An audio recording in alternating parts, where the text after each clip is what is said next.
So turning first to why claims are on the rise, as you can imagine, there's never just one reason why these claims arise. However, at the current time, there's perhaps an obvious cost of living crisis. It's perhaps one of the biggest current factors. People are feeling the effects of the increased cost of living, and that's not simply for large purchase items such as buying a house, maintaining mortgages, or meeting rental payments. It also includes everyday simple expenses such as food and fuel, and that's really put a strain on millions and increased bills and debts almost overnight for some. A similar trend was seen in terms of the increase of claims after the financial crash in around 2008-2009.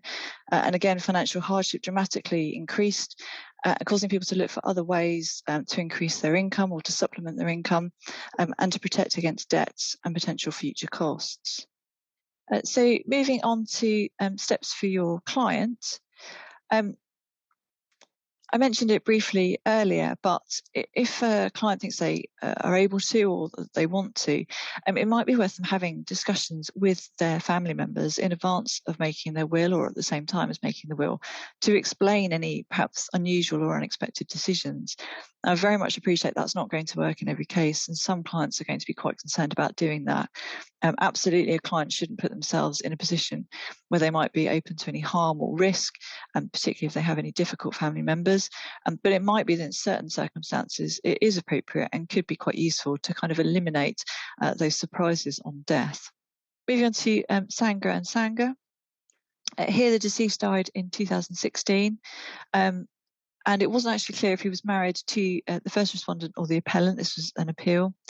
The deceased had assets in India and England and had left 4 wills.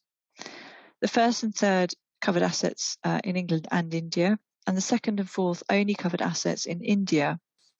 And the last will, the fourth will, which only covered the assets in India, it included a phrase, "This is my last and final will, and all such previous documents stand cancelled." And at first instance, the judge took that to mean that the wills had been revoked, leaving only the 2016 will, and therefore that caused the English estate to be dealt with as intestacy.